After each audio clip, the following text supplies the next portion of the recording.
নমস্কাৰ প্ৰিয় দৰ্শক ডিডি অসমলৈ মই তৃষ্ণা শইকীয়াই আপোনালোক সকলোকে স্বাগতম জনাইছো আজি আমি বিশেষ আলোচনাত মিলিত হ'ব বিচাৰিছো আজিৰ বিষয়বস্তু হৈছে প্ৰধানমন্ত্ৰী পেকেজৰ অংশ হিচাপে কেন্দ্ৰীয় চৰকাৰে ইতিমধ্যে এখন বিশেষ আঁচনি ৰূপায়িত কৰিছে সেই আঁচনিখন হৈছে এমপ্লয়মেন্ট লিংক ইনচেন্টিভ অৰ্থাৎ ইএলআই আঁচনি এই ইএলআই আঁচনিখনৰ জৰিয়তে কৰ্মচাৰীসকলৰ সমান্তৰালভাৱে নিয়োগকৰ্তাসকলো কিন্তু উপকৃত হ'ব কিন্তু এই আঁচনিখনৰ যিখন প্ৰতিলিপি মোৰ বৰ্তমান আছে এই প্ৰতিলিপিখন সাধাৰণভাৱে মই পঢ়োতে যথেষ্ট খেলিমেলি মোৰ মনত উপজিছে কিন্তু সাধাৰণ কৰ্মচাৰীসকলৰ খেলিমেলি হোৱাটো বাঞ্ছনীয় সেয়েহে আজি আমি এই আঁচনিখনৰ সম্পূৰ্ণ কথাখিনি আলোচনা কৰিম ইতিমধ্যে মোৰ সৈতে ষ্টুডিঅ'ত উপস্থিত আছে ৰিজনেল আয়ুক্ত পিএফ আয়ুক্ত 2 শ্যামল দাস আপোনাক স্বাগতম জনাইছো অনুষ্ঠানলৈ যেহেতু আমি দৰ্শকসকলক কৈছো আজি আলোচনাৰ বিষয়বস্তু ইএলআই আঁচনি মই প্ৰথমে জানিব বিচাৰিছো ইতিমধ্যে মই কৈছো যে এই আঁচনিখন মই পঢ়োতেই দুমোজা লাগিছে তেনে ক্ষেত্ৰত সাধাৰণ কৰ্মচাৰীসকলক যদি আপুনি বুজাব বিচাৰে যে ইএলআই আঁচনি কি বুলি মই সুধো আপুনি কেনেদৰে বিশ্লেষণ কৰিব নমস্কাৰ এই সুযোগ দিয়াৰ কাৰণে ধন্যবাদ ইএলআই আঁচনি হৈছে প্ৰধানমন্ত্ৰীৰ যেনেকা আপুনি কৈছে এমপ্লয়মেন্ট লিংক ইনচেন্টিভ স্কিম এই আঁচনিৰ মাধ্যমে কেন্দ্ৰীয় চৰকাৰে প্ৰচেষ্টা নতুনকৈ এটা প্ৰচেষ্টা চলাইছে যাতে সকলো খণ্ডত নিবনুৱা যিমান মানুহ আছে আনএমপ্লয়েড ইউথছ স্পেচিয়েলি তেওঁলোকৰ কাৰণে নতুনকৈ বিভিন্ন খণ্ডত নিয়োগ কৰাৰ কাৰণে এটা নতুন প্ৰচেষ্টা এই প্ৰচেষ্টাৰ কাৰণে ভাৰত চৰকাৰে 1,07,000 crores বাজেট ব্যৱস্থা কৰিছে আৰু বিভিন্ন স্কিমৰ মাধ্যমে এইটো ইমপ্লিমেন্ট হ'ব যাতে আমাৰ যুৱসকলে এই মানে এটোৰ বেনিফিট ল'ব পাৰে হয় যেহেতু আমি পঢ়োতে গম পাইছো এই আঁচনিখনত স্কিম এ বি সি তিনিটাকৈ পৰ্যায়ত নিৰ্বাচিত কৰা হৈছে আঁচনিখন এই সামগ্ৰিকভাৱে যদি মই গোটেই স্কিম কেইটা খুদিব বিচাৰো আপুনি কেনেদৰে বিশ্লেষণ কৰিব হয় আপুনি ঠিকই কৈছে ইয়াতে তিনিটা স্কিমৰ মাধ্যমে এই বেনিফিট বিলাক দিয়া হ'ব এটা হল স্কিম এ বা আঁচনি এ প্ৰথম ইয়াতে কি হৈছে আপোনাৰ 15,000 টকা লৈকে আপোনাৰ কৰ্মচাৰীয়ে যিমান দৰমহা পায় তাৰ আপ টু 15,000 15,000 টকা লৈকে যিমান বেতন পায় তাৰ এইটোৰ তিনিটা ইনষ্টলমেন্টত তিনিটা কিস্তিত এই পইচাটো গভৰ্ণমেণ্টে ভাৰত চৰকাৰৰ পৰা ৰিফান্ড দিয়া হ'ব ঘূৰাই দিয়া হ'ব যাতে কৰ্মচাৰীয়ে এইটো এই স্কিমৰ বেনিফিট ল'ব পাৰে এইটো হল স্কিম এ আপ টু 15,000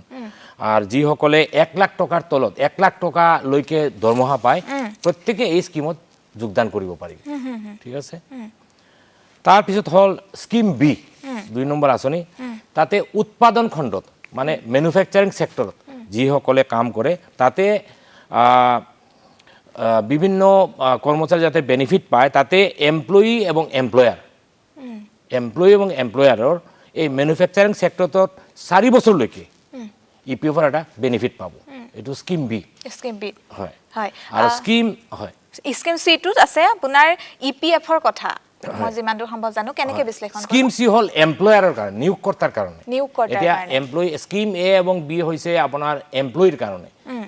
কৰ্মচাৰীৰ কাৰণে এতিয়া এমপ্লয়াৰো কিবা এটা পাব লাগিব এটো স্কিম সি কৰা হৈছে এমপ্লয়াৰ বা নিয়োগকৰ্তাৰ কাৰণে তেওঁলোকে কি কৰিব ইয়াতে আছে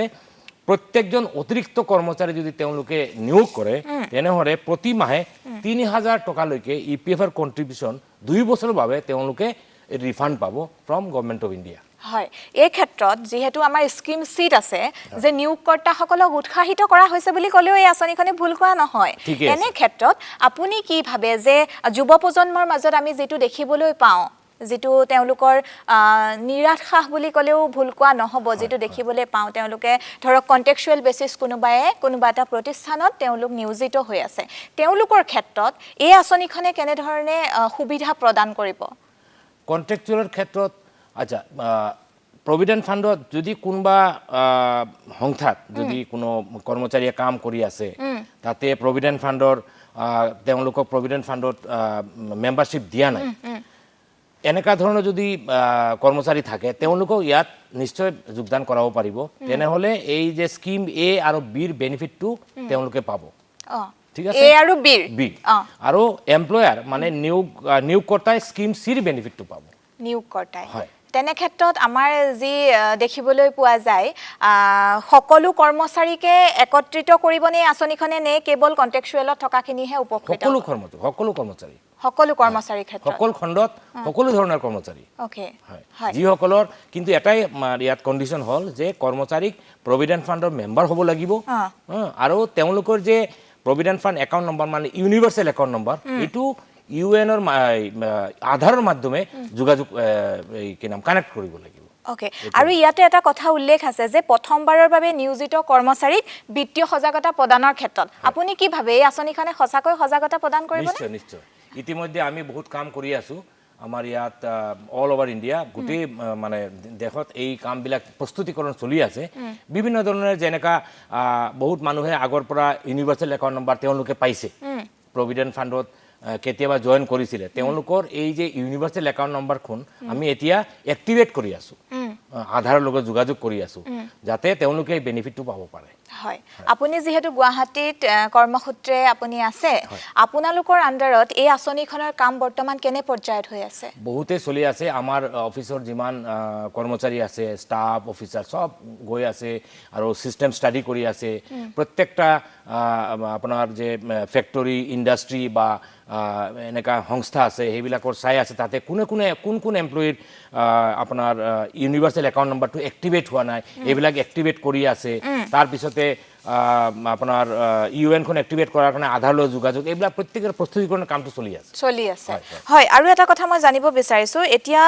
ধৰক এই আঁচনিখনৰ সময়সীমা কিমান হ'ব ধৰক কিমান দিনৰ কাৰণে যিসকল কৰ্মচাৰী আছে এই আঁচনিখনৰ জৰিয়তে উপকৃত এইটো পাব আপোনাৰ 3 বছৰৰ পৰা 6 বছৰলৈকে 3 পৰা 6 বছৰ আৰু কোন সকল কৰ্মচাৰীৰ কাৰণে মানে কেতিয়াৰ পৰা ধৰক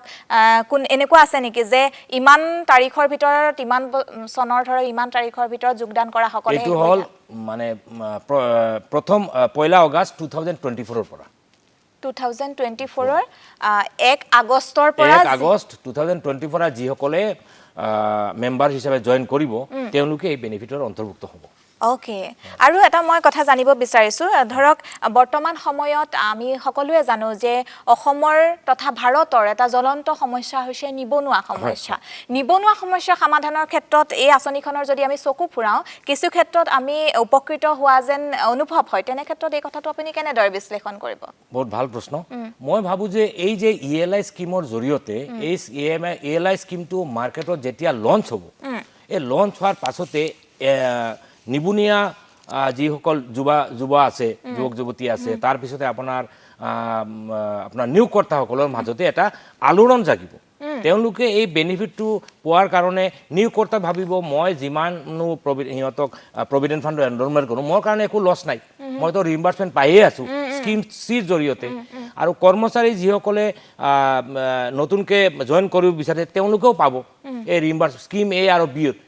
এ আৰু বিৰ মই ইতিমধ্যে আপোনাক কৈছোঁ এই দুটা স্কিমৰ মাধ্যমে তেওঁলোকে বহুত এই ৰিইম্বাৰ্চমেণ্ট পাই যাব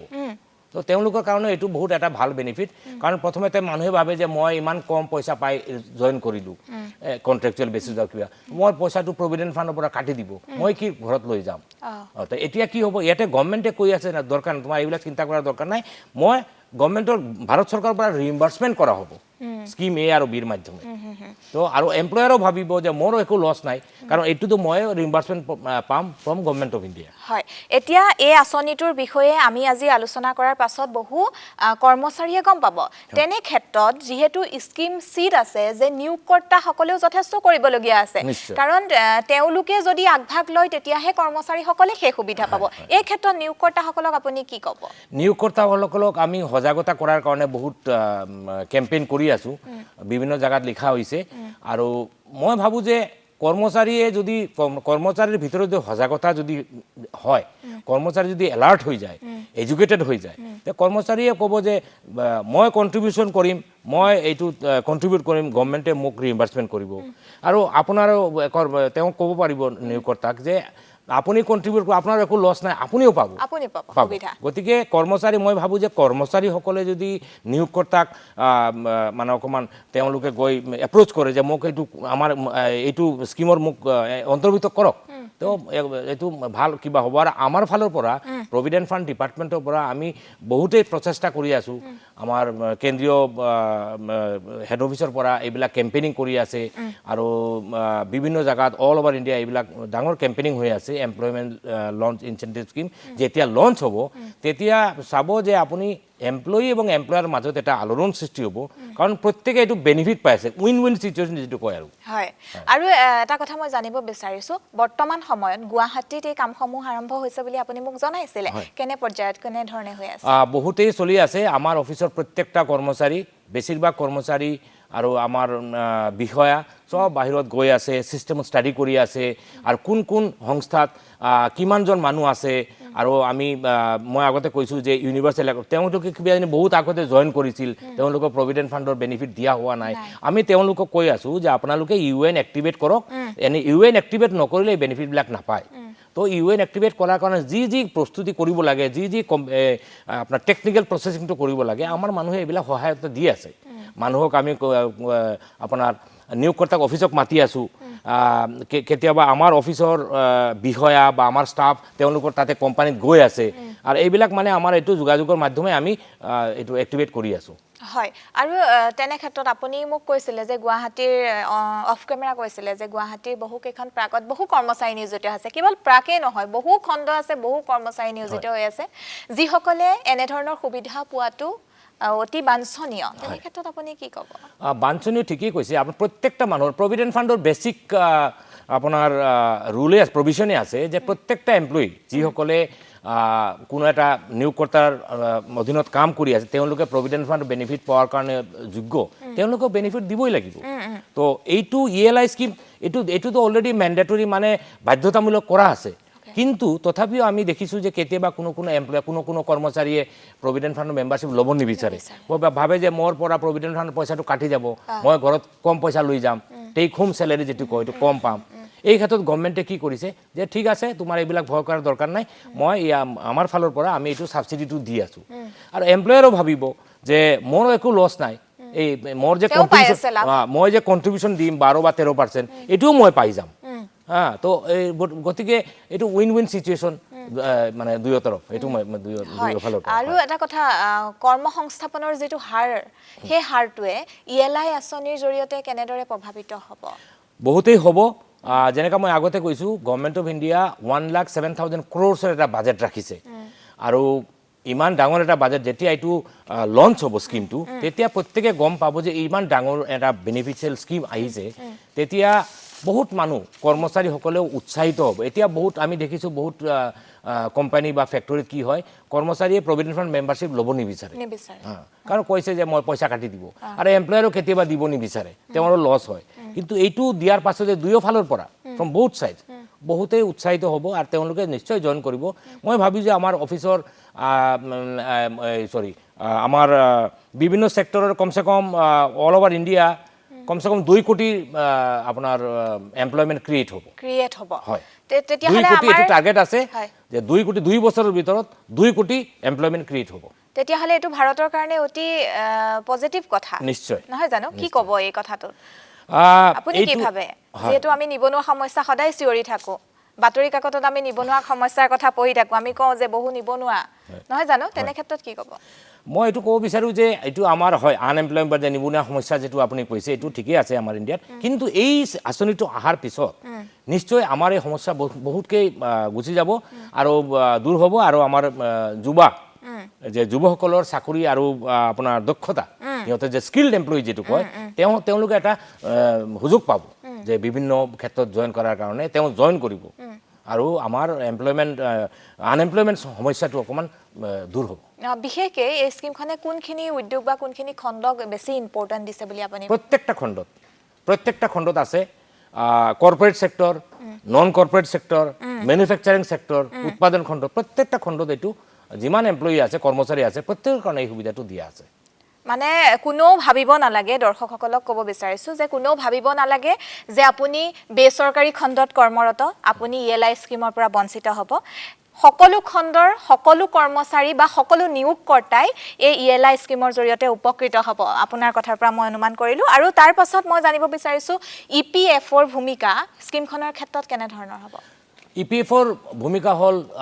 মেইন আসল ভূমিকা হ'ল যে আমি এইটো ফেচিলিটেট কৰি আছোঁ মানে এই স্কিমটো লঞ্চ কৰাৰ ভাৰত চৰকাৰ যেতিয়া লঞ্চ কৰিব লঞ্চ কৰাৰ পাছতে যিটো যিটো কৰিব লাগে ছিষ্টেমৰ জৰিয়তে এইটো আমি সহায়তা দিম এইটো ভাৰত চৰকাৰে লঞ্চ কৰিব লঞ্চ কৰাৰ পাছতে যি যি কৰিব লাগে টেকনিকেল সহায়তা বা এইটো এইবিলাক যিমান প্ৰস্তুতিকৰণ এইটো আমি কৰি আছোঁ লঞ্চ কৰাৰ পাছতে যিমান টেকনিকেল সহায়তা লাগে সববিলাক আমি কৰিম হয় আৰু কোৱা হৈছিল যে যিসকলৰ দৰমহা 1 লাখ টকাৰ তলত তেওঁলোকক বিভিন্ন পৰ্যায়ক্ৰমে এই সুবিধা দিয়া হ'ব এই কথাখিনি কেনেকৈ বিশ্লেষণ হয় বিভিন্ন পৰ্যায়ত দিয়া হ'ব আপোনাৰ 1 লাখ টকালৈকে আছে এইটো ডিটেইলছ কিন্তু যেতিয়া লঞ্চ হ'ব তেতিয়া আপোনালোকে গম পাব বিভিন্ন পৰ্যায়ত 3 আৰু স্কিম এ যেনেকা স্কিম এ আছে স্কিম বি আছে মই আপোনাক অকমান ক'ব বিচাৰোঁ যেনেকা ইয়াতে আছে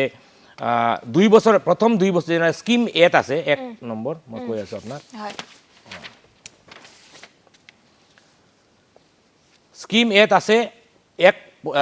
যেতিয়া স্কিম এত আছে প্ৰথম যেতিয়া জয়েন কৰিব তেওঁ 1 মাহৰ দৰমহা 15,000 টকালৈকে তিনি ইনষ্টলমেণ্টত তিনি কিস্তিত পাই যাব ওকে তিনিটা কিস্তিত পাই যাব পাব ঠিক আছে হয় প্ৰথমবাৰ জয়েন কৰা ফাৰ্ষ্ট টাইম এমপ্লয়ি যে কয় ওকে ঠিক আছে আৰু বেতন হ'ব লাগিব লেছ দেন 1 লাখ মানে 1 লাখৰ তলত 1 লাখৰ তলত যিমান আছে প্ৰত্যেকজন এমপ্লয়ি এই স্কিমটোৰ এই আঁচনিটোৰ সুবিধা পাব হয় হয় আৰু তাৰপিছতে এইটো সজাগতা সৃষ্টি কৰাৰ যি কৰিব লাগে আমি নিশ্চয় কৰিম আৰু স্কিম বিত আছে ইয়াতে ফাইনেন্সিয়েল বেনিফিটৰ ইয়াতে লেখা আছে 2 বছৰৰ কাৰণে 24%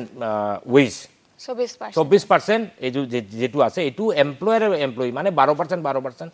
দুই সাইড পাই যাব আৰু 3 আৰু 3rd আৰু 4th ইয়াৰ কাৰণে 16% আৰু 8% পাই যাব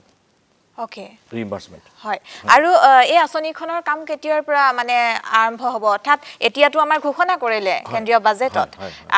ইতিমধ্যে আপোনালোকে যিখিনি কৰিব লাগে সেইখিনি কৰি গৈ আছে আধাৰ লিংক কৰিছে আপোনালোকে হেয়া ইতিমধ্যে কৈছে কিন্তু এই আঁচনিৰ ধন কেতিয়াৰ পৰা পাব বুলি কৰ্মচাৰীসকলে অনুমান কৰিব পাৰে এটা সম্ভাব্য তাৰিখ হৈছে 25 ডিসেম্বৰ 25 ডিসেম্বৰ 2024 মানে একদম আৰু কেইদিন বাকি আৰু হয় তেতিয়া মানে ধৰি লওক তেতিয়ালে গুটেই কামখিনি হ'ব আৰু কৰ্মচাৰীসকলে এই সুবিধা পাব এই ধন তেওঁলোকে নিজৰ একাউণ্টত লাভ কৰিব পাই যাব এটো কয় ডিবিটি ডাইৰেক্ট বেনিফিট ট্ৰান্সফাৰ হয় এটা মাজতে কোনবা একো নাই ডাইৰেক্ট বেনিফিট এমপ্লয়ি ডাইৰেক্ট পাব এমপ্লয়াৰ ডাইৰেক্ট পাব আৰু বৰ্তমান সময়ত আপুনি যেহেতু ক'লে এটো ডাইৰেক্ট বেংকলৈ যায় বহু ক্ষেত্ৰতে দেখা হৈছে যে চৰকাৰে এনেকুৱা ধৰণে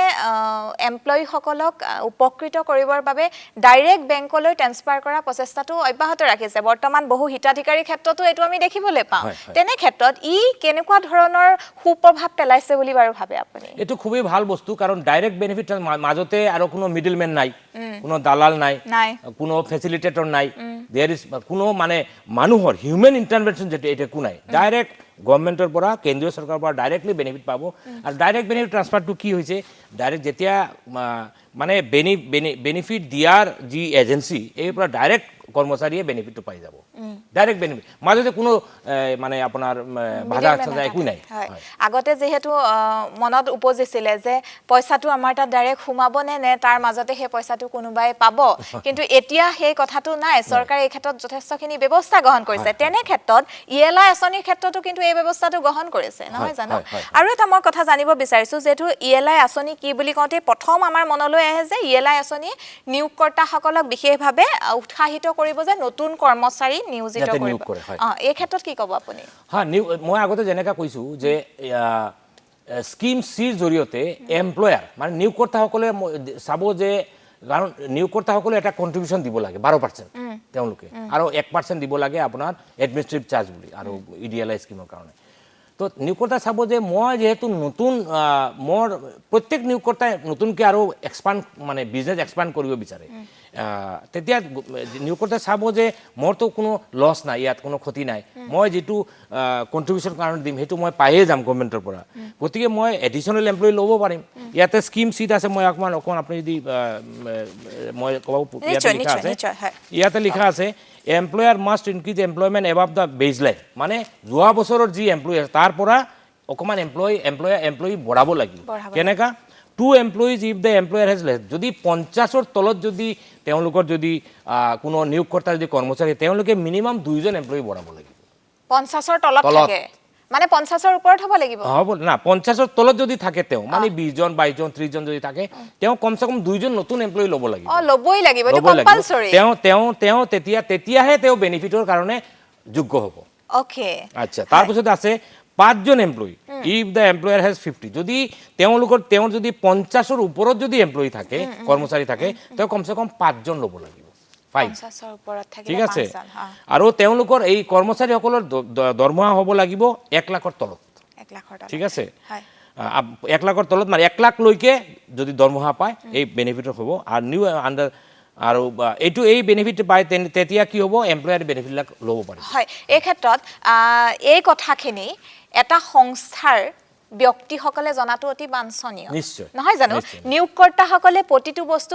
তন্নভাৱে জানিব লাগিব তেনে ক্ষেত্ৰত এই স্কিমখনৰ সজাগতা যথেষ্ট প্ৰয়োজনীয় কাৰণ ময়ো অনুষ্ঠানটি কৰাৰ আগত বহুখিনি কথা গম পোৱা নাছিলো এতিয়া আপোনাৰ মুখেৰে ময়ো গম পাইছো দৰ্শকসকলেও গম পাইছে তেনে ক্ষেত্ৰত নিয়োগকৰ্তাসকলৰ যিখিনি কাম সেইখিনি তেওঁলোকক জনাব লাগিব নিশ্চয় কেনে ধৰণে জনাব আপোনালোকে আমি যেতিয়া আজি আপোনাৰ ইয়াত আহিছো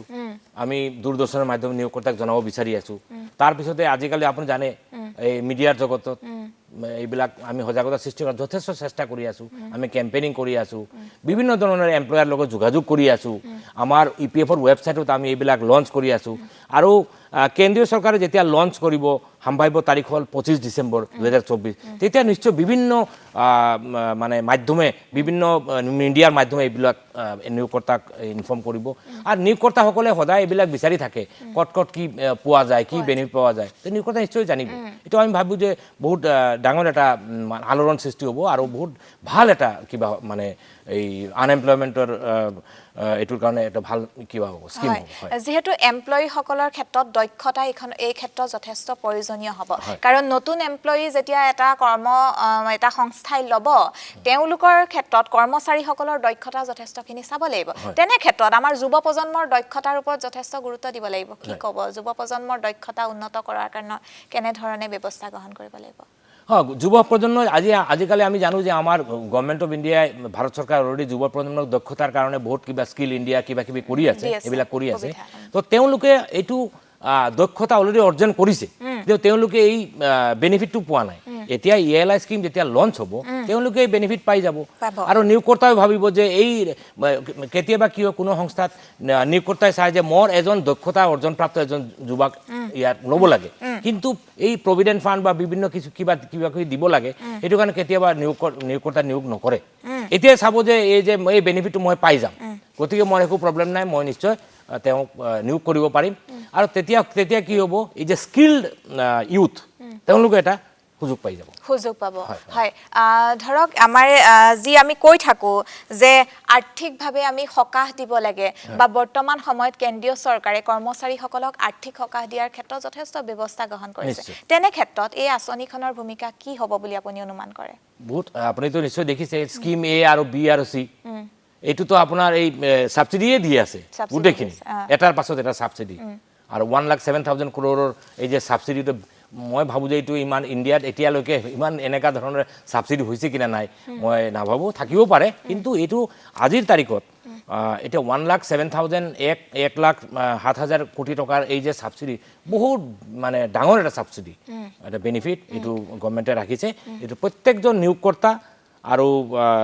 কৰ্মচাৰী নতুনকে যে প্ৰথমবাৰ জয়েন কৰিব তেওঁলোকে বেনিফিট পাই যাব আৰু কোনেও ভাবিব নালাগে যে মই জয়েন কৰিছোহে মই ইএলআই আঁচনিৰ জৰিয়তে উপকৃত নহম নহয় জানো তেওঁলোকে জয়েন কৰাৰ পাছতে এই সুবিধা লাভ কৰিব কাৰণ আগষ্ট মাহ 1 আগষ্ট 2024 পাছত যিসকলে জয়েন কৰিব তেওঁলোকে এই ডিসেম্বৰ মাহ মানে আগষ্টৰ পৰা ডিসেম্বৰৰ ভিতৰত তেওঁলোকে চাকৰি জয়েন কৰা বেছি দিন নহওঁতে এই আঁচনিৰ জৰিয়তে উপকৃত হ'ব নহয় জানো আৰু এটা কথা যেহেতু আমি সকলোৱে গম পাইছো এই আঁচনিখন ইএলআই আঁচনিখন 2024 আৰু 25 বৰ্ষৰ বিত্তীয় বাজেটত নিৰ্মলা সীতাৰমণে তেখেতে ঘোষণা কৰিছে তেনে ক্ষেত্ৰত ভাৰত চৰকাৰৰ এই প্ৰচেষ্টাক আপুনি কেনেদৰে শলাগিব শেষত মই ভাবো যে এইটো ভাৰত চৰকাৰৰ এটা বহুত ডাঙৰ এটা পদক্ষেপ আৰু বিশেষকৈ আমাৰ যে যিমান যুৱসকলৰ কাৰণে এইটো বহুত ডাঙৰ এটা ষ্টেপ মই এইটো ক'ব পাৰিম পদক্ষেপ কাৰণ আমাৰ যেনেকৈ আমি আপুনি আগতে মোক সুধিছে যে এই নিবনুৱা সমস্যা এই নিবনুৱা সমস্যা বহুত ক্ষেত্ৰত মানে এইটো কমিব আৰু আমাৰ যিমান স্কিল যুৱাসকল তেওঁলোকে এটা বহুত ডাঙৰ এটা চান্স পাব ওকে সুযোগ পাব হয় ধন্যবাদ জনাইছোঁ শেষত সময় আমাৰ শেষ হ'বৰ হ'ল আৰু যিসকলে ELI scheme employment link incentive স্কিমখনৰ বিষয়ে জনা নাছিলে কাৰণ এই আঁচনিখনৰ কাৰণে জনাটো অতি জৰুৰী নিয়োগকৰ্তাসকলৰ কাৰণেও জৰুৰী কৰ্মচাৰীসকলৰ কাৰণেও জৰুৰী আপুনি ইমান সুন্দৰভাৱে গোটেই কথাখিনি কম সময়ত বুজাই দিলে ধন্যবাদ জনাইছোঁ আপোনাক আৰু প্ৰিয় দৰ্শকসকল অনুষ্ঠানৰ পৰা বিদায় ল'বলৈ হ'ল আপোনালোকে গম পালে ELI আঁচনিৰ সুবিধাসমূহ কি আশা কৰিছোঁ আপুনিও যদি কোনো এটা সংস্থাত কৰ্মৰত হৈ আছে তেতিয়াহ'লে আপোনালোকে ELI আঁচনিৰ জৰিয়তে উপকৃত হ'বৰ বাবে যিখিনি প্ৰচেষ্টা আপোনালোকে নিজাববীয়াকৈ ল'ব লাগে সেই প্ৰচেষ্টা আপোনালোকে ল'ব ইয়াকে কৈ আজিৰ অনুষ্ঠানৰ পৰা বিদায় মাগিছোঁ ধন্যবাদ নমস্কাৰ